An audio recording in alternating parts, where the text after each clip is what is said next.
While my husband was chatting with his friend at the dining table, his friend suddenly spoke in Italian. You married Lyra to write a pardon letter for River. You've been showing more concern toward Lyra, but you're still lying to her and saying that the contraceptives are antidepressants. Don't you think Lyra will break down if she learns the truth? My husband wore a complicated expression as he chuckled bitterly and said, "Why let a child be born if I don't want it? As for Lyra, so long as she doesn't interfere with River's happiness, I'll keep my promise and protect her for life." No one knew that I had already learned Italian to keep up with my husband. I stood in the living room with fresh hickeys on my neck. In my hand, I held the antidepressants and felt a chill run down my spine. So, my husband's love for me had been fake? I no longer hesitated and took the contraceptives. It was far more bitter than any other time I took them. Meanwhile, those two men continued talking. Mark Green, my husband's friend, felt the knowledge of this weighing heavily on his conscience. Let's set aside the fact that you gave her contraceptives for now and talk about River jumping in the river 3 years ago to take her own life. Lyra's mother did her best to save her, but she thrashed around and stepped on Lyra's mother until she drowned. Dale, anyone who saw that video knows she did it on purpose. It's only logical for Lyra to sue her. But you became Lyra's legal guardian so that River wouldn't go to jail. You even signed the pardon letter behind Lyra's back. Yeah, River is fine, but Lyra has severe depression. She keeps blaming herself. If she discovers the truth one day, she'll lose her mind. Dale Quinn, my husband, looked irritated, but he remained cold and firmly said, River didn't do it on purpose. She was drowning, and she did all those things subconsciously. She regrets that Lyra's mother died because of her too. I also kept that pardon letter well hidden. Lyra will never know the truth. Besides, I treat her well, and I'll make it up to her for the rest of her life by giving her a home. She'll forget about her pain and get better.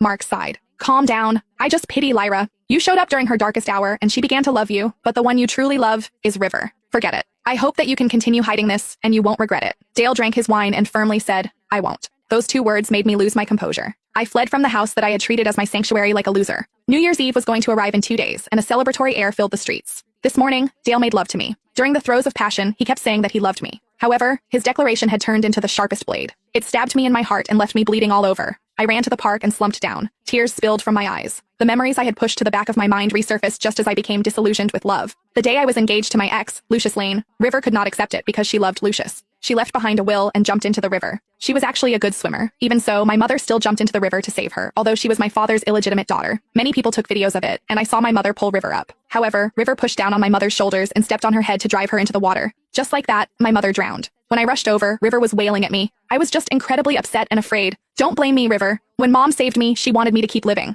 I broke down and demanded why she made my mother drown, even though she knew how to swim. She just kept crying and saying that she did not do it on purpose. Nevertheless, I sued her for premeditated murder. Then, Lucius canceled his engagement with me to marry her. Lucius said, I won't let you hurt River. Conspiracy theories popped up everywhere online. They said that I used my mother's death to earn sympathy points and earn money. They said I was such a virtue signaler that I got jealous of my own sister. That was why my fiancé canceled our engagement. The insanely negative public opinion hit me so harshly that I could not breathe, and I broke down. I was then diagnosed with severe depression. Even so, I did not give up on trying to seek justice for my mother. My mother had taken care of me and protected me for 23 years. How could I give up on seeking justice for her? At this time, Dale started trying to win my heart. He took care of me,